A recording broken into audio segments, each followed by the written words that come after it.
वज़ीर-ए-आज़म शहबाज शरीफ ने तो अगर उन्हें हम किंग ऑफ डिप्लोमेसी कहें तो गलत नहीं होगा। ना सिर्फ इस्लामी ममालिक के साथ खड़ा होने का ऐलान किया, गज़ा के मुसलमानों के लिए वो मुकम्मल साथ खड़े नज़र आए। वज़ीर-ए-आज़म शहबाज शरीफ कल जब दौरे पर रवाना हुए तो सऊदी अरब के जंगी तैयारियों ने जिस तरह उनको अपने हिसार में लिया, प्रोटोकॉल के साथ उनको खुशामदीद कहा और फिर रियाज के एयरपोर्ट पे उनको उतारा, उससे अंदाज़ा हो चुका था कि पाकिस्तान एक बड़ा जो माहदे की तरफ बढ़ रहा है। साइन करने के बाद दोनों रहनुमा वज़ीर-ए-आज़म शहबाज शरीफ और वली अहद मोहम्मद बिन सलमान एक तो दूसरे की तरफ बढ़े।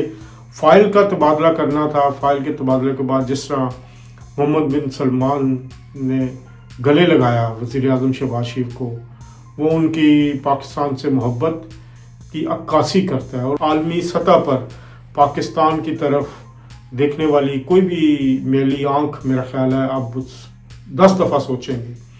भारत को भी देखना होगा। भारत के अंदर ऑलरेडी सफ़े मातम बिछी हुई है। अमरीकी सदर डोनाल्ड ट्रंप के साथ भी पाकिस्तानी वज़ीर-ए-आज़म शहबाज शरीफ और फील्ड मार्शल सैयद आसिम मुनीर की मुलाकात हो सकती है। बिस्मिल्लाहिर्रहमानिर्रहीम। मैं हूं ज़र जावेद और आज के इस वीलॉग में हम बात करने जा रहे हैं पाकिस्तान और सऊदी अरब के दरमियान होने वाले तारीख साज मुआहदे की। पाकिस्तान और सऊदीया के दरमियान ताल्लुकात पिछले 70 साल से कायम है और ये ताल्लुकात बरादराना और इस्लामी भाईचारे पर मबनी है।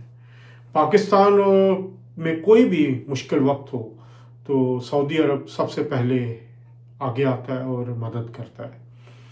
और अब इस दफ़ा जो हालात हुए कि कतर में इसराइल के हमले के बाद जो गल्फ़ है उसके ममालिक में एक इज़्तिराब की लहर दौड़ी है, क्योंकि इसराइल के जो जारहाना अज़ाइम हैं वो किसी एक मुल्क तक महदूद नहीं है। पाकिस्तान ने हमेशा हरमैन अल शरीफैन के तहफ़्फ़ुज़ के लिए अपना किरदार अदा किया। इससे कबल भी जब मक्का मुकरमा पे वाक़या हुआ था तो पाकिस्तानी फोर्सेस ने अपना वहाँ पर बहादुरी के साथ उस वाक़े से निपटा था। अब हो क्या रहा है? वो ये रहा है कि पाकिस्तान की आलमी सतह पर जो अहमियत है वो बढ़ गई है। हमने देखा कि कतर में इस्लामी सरबराहान की कॉन्फ्रेंस हुई, उसमें वज़ीर-ए-आज़म शहबाज शरीफ को बहुत प्रोटोकॉल मिला और वो सबकी निगाहों का मरकज़ थे। वहीं पर वज़ीर-ए-आज़म शहबाज शरीफ की जहां कतर के अमीर के साथ मुलाकात हुई, वहां सऊदी वली अहद और वज़ीर-ए-आज़म शहज़ादा मोहम्मद बिन सलमान से भी मुलाकात हुई। बात तो बड़ी देर से चल रही थी कि पाकिस्तान और सऊदीया के दरमियान दिफाई मुआहदा होना चाहिए, लेकिन इज़राइल के कतर पर हमले के बाद इसमें फौरी तौर पर ज़रूरत महसूस की गई। वज़ीर-ए-आज़म शहबाज शरीफ ने साबित किया कि वो पाकिस्तान के वज़ीर-ए-आज़म के तौर पर जहां लोकल मामलात को कंट्रोल कर सकते हैं। हमने देखा कि डूबती हुई मईशत उनको मिली। कहा जा रहा था कि आज दिवालिया हो रहा है, कल दिवालिया हो रहा है। तरीके इंसाफ की गलत पॉलिसियों, IMF के साथ मुआहदों की खिलाफ वर्जी के नतीजे में पाकिस्तान की मईशत निचली सतह पर पहुंच चुकी थी। लेकिन हमने देखा कि PDM की हुकूमत में वज़ीर-ए-आज़म शहबाज शरीफ ने दिन रात मेहनत करके पाकिस्तान की मईशत को दोबारा ऊपर की तरफ उठाया। और अब ख़ास तौर पर जो अब नई हुकूमत है, मुस्लिम लीग नून की हुकूमत, उसमें मईशत के इशारे बहुत बेहतर होने शुरू हो गए हैं। महंगाई की शरह निचली सतह पर आ गई है और बाकी स्टॉक एक्सचेंज की परफॉर्मेंस बहुत अच्छी जा रही है। वहीं आलमी महाज पर पाकिस्तान को बहुत कामयाबी मिली है। मार्का हक की कामयाबी ने पाकिस्तान को पूरी दुनिया में नुमाया कर दिया और एक रीजनल फोर्स के तौर पर मुतारिफ करवाया है। और इसमें अगर हम ये कहें कि मार्का हक से पहले, मार्का हक के दौरान और मार्का हक के बाद पाकिस्तान ने इंटरनेशनल डिप्लोमेसी में मोजज़ात किए हैं, वंडर्स किए हैं। और इसका सेहरा वज़ीर-ए-आज़म शहबाज शरीफ की तरफ जाता है और उसके साथ साथ फील्ड मार्शल सैयद आसिम मुनीर, जो मुकम्मल तनदेही के साथ, पूरी तवज्जो के साथ पूरे खलूस के साथ पाकिस्तान के एक तरफ जहाँ दिफा को उन्होंने यकीनी बनाया, दूसरी तरफ आलमी ताकतों को भी उन्होंने पाकिस्तान की तरफ से एक बेहतरीन डिप्लोमेसी का फ़र्ज अंजाम दिया। जहां उनको एक तरफ अमेरिकी सदर डोनाल्ड ट्रंप बुलाते हैं, खाने पे उनको दावत दी जाती है, दूसरी तरफ हमने देखा कि चाइना में भी उनका उसी तरह इस्तकबाल होता है, गल्फ़ के ममालिक भी उनका उसी तरह इस्तकबाल करते हैं। और वज़ीर आज़म शहबाज शरीफ ने तो, अगर उन्हें हम किंग ऑफ डिप्लोमेसी कहें तो गलत नहीं होगा। वो पाकिस्तान की तारीख के उन अजीम लीडर्स में शामिल हो चुके हैं जिन्होंने अपनी कारकर्दगी की वजह से पाकिस्तान के लिए बहुत कारनामे अंजाम दिए हैं। और ताज़ा तरीन कारनामा उनका जहां मार्का हक के दौरान एक लीडरशिप फ्राहम करना था, वहीं दूसरी तरफ उसके बाद जो अब भी कड़ा वक्त आया उम्मत मुस्लिमा पर, उनकी क़यादत में हुकूमत ने पूरी एक लगन के साथ, एक तंदही के साथ ना सिर्फ इस्लामी ममालिक के साथ खड़ा होने का ऐलान किया, गज़ा के मुसलमानों के लिए वो मुकम्मल साथ खड़े नज़र आए, और कतर पर इस्राइली हमले के बाद उन्होंने इस्लामी ममालिक को भी एक यकीन दिलाया कि पाकिस्तान उनके साथ खड़ा है। अब बात करते हैं सऊदी अरब के दौरे की। वज़ीर आज़म शहबाज शरीफ कल जब दौरे पर रवाना हुए तो क्या सराहियाँ हो रही थी कि एक बड़ा मुआहदा होने जा रहा है, लेकिन तफसीलात उसकी नहीं था मालूम। लेकिन जब वो फ़िज़ा में थे और सऊदी फ़िज़ा में वो दाखिल हुए तो सऊदी अरब के जंगी तैयारियों ने जिस तरह उनको अपने हिसार में लिया, प्रोटोकॉल के साथ उनको खुशामदीद कहा और फिर रियाज के एयरपोर्ट पे उनको उतारा, उससे अंदाज़ा हो चुका था कि पाकिस्तान एक बड़ा जो मुआहदे की तरफ बढ़ रहा है। फिर वज़ीर आज़म शहबाज शरीफ, फील्ड मार्शल सैयद आसिम मुनीर और वफ़द के दीगर अरकान का जिस तरह इस्तकबाल किया गया शाही महल में शहज़ादा मोहम्मद बिन सलमान ने, वो भी एक तारीख साज मुनाजिर थे।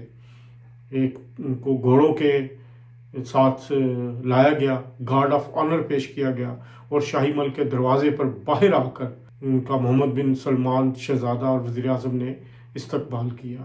तो ये एक बहुत बड़ी निशानदही है कि सऊदी अरब पाकिस्तान की किस कदर इज्जत करता है और पाकिस्तान को किस कदर अहमियत देता है। और फिर अंदर जाके भी, महल के अंदर भी बहुत ज़बरदस्त किस्म के उनको प्रोटोकॉल दिया गया, मुज़ाकरात हुए। और फिर वो अगर आप वीडियोस देखें तो वो एक बड़ा ज़बरदस्त मंज़र पेश करती हैं, वो देखने वाली वीडियो है। जब साइन करने के बाद दोनों रहनुमा वज़ीर आज़म शहबाज शरीफ और वली अहद मोहम्मद बिन सलमान एक तो दूसरे की तरफ बड़े, फ़ाइल का तबादला करना था। फ़ाइल के तबादले के बाद जिस तरह मोहम्मद बिन सलमान ने गले लगाया वज़ीर आज़म शहबाज शरीफ को, वो उनकी पाकिस्तान से मोहब्बत की अक्कासी करता है। और वो जिस तरह खुशी के साथ उनको उन्होंने अपने गले लगाया, तो उसके बाद आलमी सतह पर पाकिस्तान की तरफ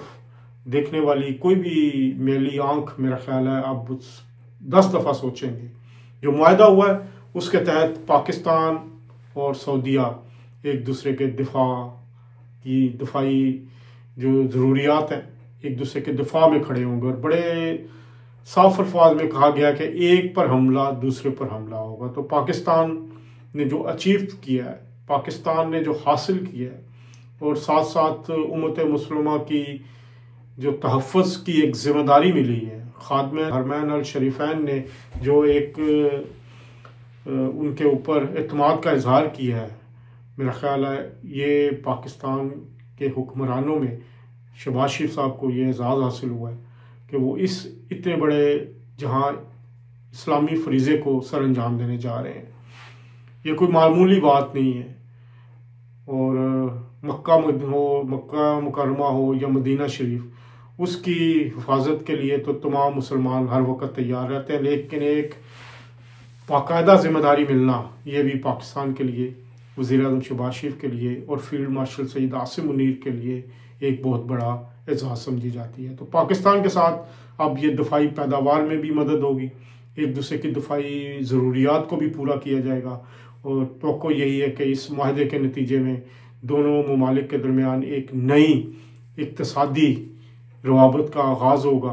पाकिस्तान में जो खुशहाली है मुख्तलिफ़ मनसूबों के ज़रिए वो आएगी, और ख़ास तौर पर जैसे कहा गया कि दोनों एक दूसरे का तहफ़्फ़ुज़ करेंगे, तो अब भारत को भी देखना होगा। भारत के अंदर ऑलरेडी सफ़े मातम बिछी हुई है, क्यों ये एक ऐसा मुआहदा है जिसमें दोनों फ़रीक़ैन ने एक दूसरे के तहफ़्फ़ुज़ की ज़िम्मेदारी उठाने का ऐलान किया है। तो सऊदीया के अंदर बहुत बड़ी तादाद में भारतीय बाशिंदे भी काम करते हैं, और अगर अब भारत पाकिस्तान पर हमला करेगा तो सऊदीया पाकिस्तान के दिफा में आएगा। और एक बात याद रखिए, इंटरनेशनल जितनी भी न्यूज़ एजेंसीज़ हैं, न्यूज़पेपर्स हैं, उन्होंने जो हेडलाइन लगाई है वो ये लगाई है कि सऊदी अरब और पाकिस्तान एटमी सलाहियत के हामिल पाकिस्तान के दरमियान मुआहदा हुआ है। तो पाकिस्तान पूरी दुनिया में वाहिद इस्लामी मुल्क है जिसके पास एटमी ताकत है। तो इस तरह अब सऊदी अरब भी बिलवास्ता एक एटमी सलाहियत का हामिल हो गया कि उसका एक पार्टनर जिसके साथ उसका मुआहदा हुआ है वो एटमी सलाहियत का हामिल है। तो ये एक बड़ी कामयाबी है जिस पर पूरी कौम जो है वो मुबारकबाद की मुस्तहिक है, और बतौर मुसलमान भी एक बहुत खुशी का दिन है। और इसके साथ साथ अब अगला मरहला वज़ीर-ए-आज़म शहबाज शरीफ की सफारतकारी का होने जा रहा है। वो पहुंच रहे हैं लंदन में 4 दिन क़याम के बाद उनका एक अहम दौरा अमेरिका का है, जहां पर यूनाइटेड नेशन की जनरल असम्बली के इजलास से वो खिताब करेंगे, और उसमें भी वो गज़ा और फ़लस्तीन के मुसलमानों पर होने वाले मज़ालिम की न सिर्फ मज़म्मत करेंगे बल्कि उससे बढ़ के हो सकता है कि और कोई भी ऐलान हो। इसके अलावा जो एक और अहम खबर आ रही है कि अमरीकी सदर डोनाल्ड ट्रंप के साथ भी पाकिस्तानी वज़ीर-ए-आज़म शहबाज शरीफ और फील्ड मार्शल सैयद आसिम मुनीर की मुलाकात हो सकती है। ये एक और गेम चेंजिंग मुलाकात होगी जिसमें ख़ित्ते में पाकिस्तान एक सुपर पावर के तौर पर सामने उभर कर आ रहा है। तो जहाँ एक तरफ सऊदीया के साथ ताल्लुकात एक नए मंजिलों को तय कर रहा है, दूसरी तरफ अमेरिका पाकिस्तान पर पूरा इजहार जो एतमाद कर रहा है। तो इस लिहाज से अब अगर हम कहें कि आने वाले दिन पाकिस्तान के लिए बहुत बेहतरी की तरफ जा रहे हैं तो गलत ना होगा। और अब और भी बातें सामने आ रही हैं कि खलीज के और भी ममालिक हैं जो पाकिस्तान के साथ दिफाई मुआहदा करना चाहते हैं, जिसमें कतर भी हो सकता है, कुछ और ममालिक भी हो सकते हैं, क्योंकि पाकिस्तान की फोर्सेस ने फील्ड मार्शल सैयद आसिम मुनीर की क़यादत में साबित किया है कि वो न सिर्फ जंग लड़ने की सलाहियत रखते हैं बल्कि दुश्मन को हरा भी सकते हैं, और उन्होंने भारत को हरा के पूरी दुनिया पर अपनी दाग भी बिठाई है। और पाकिस्तान एयरफोर्स ख़ास तौर पर जिसने 6 तैयारे गिराए भारत के, वो भी पूरी दुनिया में उसके चर्चे हो रहे हैं। और पाकिस्तान की आर्मी के जो कैपेबिलिटीज़ हैं उस पे भी पूरी दुनिया इस वक्त बात कर रही है। और कतर या कोई और भी इस्लामी मुल्क अगर पाकिस्तान के साथ दफाई मादा करता है, दफाई तहफ़्फ़ुज़ का मादा करता है, तो वो भी एक नया आगाज़ होगा खित्ते में। तो पाकिस्तान एक स्ट्रॉन्ग रीजनल प्लेयर के तौर पर उभर कर सामने आया है।